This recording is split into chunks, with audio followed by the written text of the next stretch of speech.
السلام علیکم۔ الحمدللہ ہم لوگ تبوک پہنچ چکے ہیں۔ تبوک ایک اسلامی تاریخ سے جڑا ہوا ایک اہم شہر ہے۔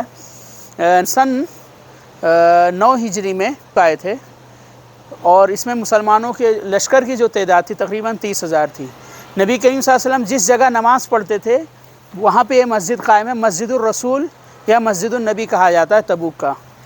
اور یہاں نبی کریم صلی اللہ علیہ وسلم تقریباً 10 دن، کچھ روایتوں میں 15 دن، کچھ روایتوں میں 20 کے قریب تقریباً ایام قیام کیے تھے، اور رومیوں سے صلح ہو گئی تھی۔ جو عقبہ اور ایلا کا علاقہ ہے وہاں کے جو لوگ تھے ان سے صلح ہو گئی تھی، کیونکہ اس سے پہلے جو غزوہ موتا ہوا تھا سن 8 ہجری میں، اس میں ان لوگوں کو مسلمانوں نے اچھے طرح سے ہرایا تھا کہو، یا زبردست جنگ کی تھی، اس وجہ سے وہ لوگ پیچھے ہٹ گئے تھے، صلح کر لیے تھے۔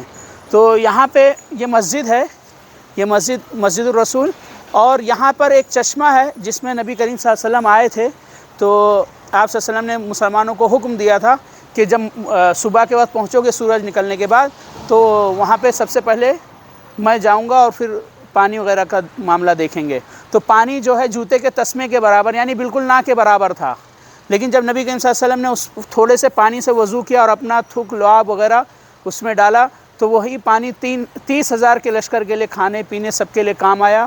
اور بعد میں بھی اسلامی تاریخ سے وہ کنواں جو وہاں پہ تھا یا چشمہ کہو، وہ جڑا ہوا ہے۔ حجاج کرام اسی زمانے سے جب یہاں آتے تھے قافلے کی شکل میں، تو وہیں پہ قیام کرتے تھے۔ ریلوے اسٹیشن بھی یہاں سے قریب ہے جو ترکیوں کے زمانے کا بنا ہوا ہے۔ خلافت عثمانیہ کا ایک قلعہ بھی یہاں پر موجود ہے۔ ہم اب اس طرف چلتے ہیں، قلعے کی طرف۔ یہ ادھر کا مسجد کا دیکھیے، یہ ادھر سے اونچائی کی طرف سے یہ مسجد الرسول کا لک ہے۔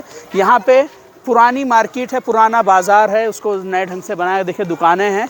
ابھی سامنے ہی قریب ہی قلعہ ہے، اور وہ کنواں اور چشمہ بھی یعنی 200 میٹر بھی نہیں، 150 میٹر ہوگا یا 100 میٹر کہہ لیں، بس اتنی ہی مسافت ہے۔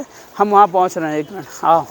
یہ قلعہ ہے جس کا میں ذکر کر رہا تھا، خلافت عثمانیہ کے زمانے میں بنا ہے، غالباً 10ویں صدی ہجری اس زمانے کا۔ اس پہ ابھی تاریخ دیکھتے ہیں کیا لکھی ہوئی ہے، اور روک کر آؤ۔ وہاں اس کا لیتے ہیں نا، وہاں سے اس پہ لکھا ہوا کس نے بنوایا، کب بنوایا ہے۔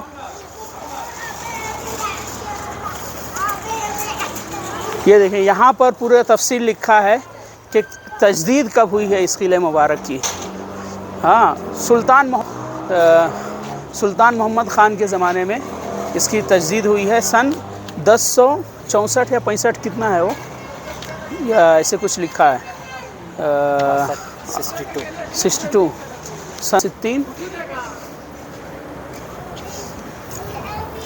اور یہ قلعہ ہے ادھر، اس کے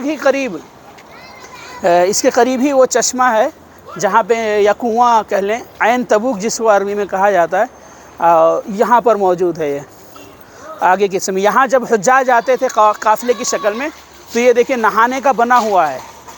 اسلام آنے کے بعد جب نبی مسلمانوں کے تابع ہوا، خلفاء کے زمانے سے ہی شام کے جو حجاج تھے، شام، اردن، اس طرف کے جو حجاج آتے تھے اس راستے سے، تو یہاں پانی ہونے کی وجہ سے، یہ کنواں ہونے کی وجہ سے، نبی کی برکت کی وجہ سے، جو آگے میں چشمہ کی طرف ابھی چلتا ہوں، وہاں ہونے کی وجہ سے یہاں پہ یہ برک بنا ہوا تھا۔ یہاں پہ حوض کی شکل میں حاجی اترتے تھے، دیکھیے سیڑھیاں بھی موجود ہیں، سیڑھیوں سے لوگ اتر کے نہاتے وہاتے تھے، پھر یہاں انتظام تھا، رکتے تھے۔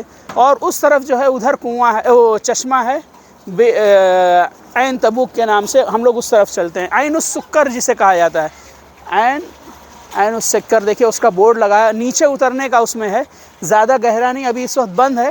ہم لوگ قریب بھی اس سے پہلے جا کر قریب سے دیکھ چکے ہیں، وہ جو آگے کا حصہ ہے، ہم لوگ اس سائڈ سے چلتے ہیں، روڈ کے اس طرف سے آئے۔ ابھی یہ جو چشمہ ہے یا کنواں جس کو کہیں گے، نبی کریم صلی اللہ علیہ وسلم اس سے پانی بھی پیے تھے، اپنا لعاب بھی ڈالا تھا، اور اس کے بعد کافی دنوں تک جب تک مسلمان تھے پیتے رہے۔ بعد میں بھی آپ نے حضرت معاذ کو کہا تھا کہ آپ اگر تمہاری زندگی لمبی ہوگی تو دیکھو گے کہ یہاں اطراف میں آبادی رہے گی، ہریالی رہے گی، باغ رہیں گے، پانی رہے گا۔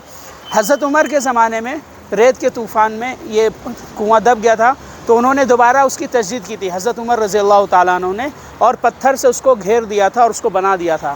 تو ابھی تک یہ آثار موجود ہیں۔ فی الوقت اس میں پانی موجود نہیں ہے، لیکن جب پانی موجود تھا تو یہ جو کنواں، یہ قلعہ چھوٹا سا دکھ رہا ہے، اندر 2 منزل. ابھی چھٹی ہونے کی وجہ سے، کل ورلڈ کپ فٹ بال کا جیتنے کی وجہ سے سعودی عرب نے چھٹی آج کر دی ہے، ورنہ ہم اندر بھی جا سکتے تھے. میوزیم ٹائپ کا ہے، بہت سی چیزیں رکھی ہوئی ہیں ترک خلافت عثمانیہ کے زمانے کی، اور 2 منزلے میں ہے.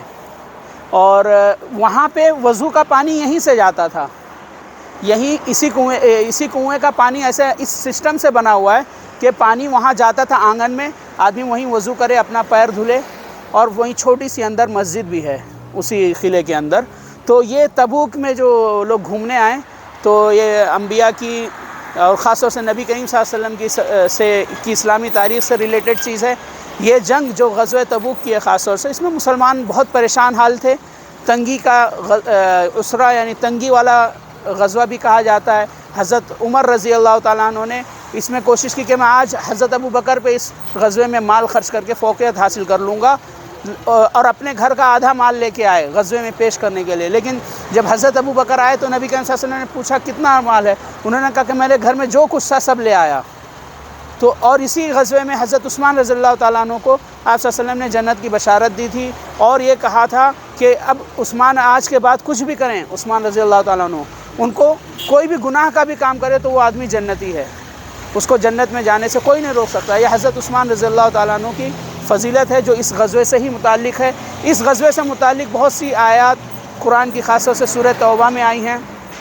3 صحابہ کرام جو غزوے میں شریک نہیں ہو سکے تھے، وَعَلَى الثَّلَاثَةِ الَّذِينَ خُلِّفُوا، یہ جو آیت اور اس کی تفصیل بخاری شریف اور دیگر کتب حدیث میں موجود ہے، یہ اسی غزوے سے ریلیٹڈ ہے اور بہت ہی اہم غزوہ تھا. مسلمانوں کو صلح حدیبیہ اور فتح مکہ کے بعد جو اس وقت کی سپر پاور طاقت تھی قیصر، رومیوں سے سمجھیے یہاں پر مسلمانوں کا معاہدہ اور صلح ہو رہی ہے. مسلمان سمجھیے جزیرۃ العرب پہ مکمل طور پر نبی کی ہی زندگی میں غالب آتے جا رہے ہیں، اور اکثر جو علاقے تھے وہاں کے لوگ سمجھوتا کر رہے تھے، جیسے نجد کا جو علاقہ ہے جو اس وقت ریاض وغیرہ کا ہے، ادھر کے لوگ سمجھوتا کر رہے تھے. یعنی تقریباً جزیرۃ العرب پہ مسلمانوں کا چند ہی سال کے اندر، 2 سے 4 سال کے اندر، ورنہ مسلمان خود مدینہ کے اندر ایک حساب سے محصور تھے. سن 5 ہجری میں غزوہ احزاب میں یا خندق کی جو جنگ تھی اس میں مسلمان ایک حساب سے محصور تھے، لیکن اس جنگ کے بعد مسلمان ہمیشہ آگے ہی بڑھے.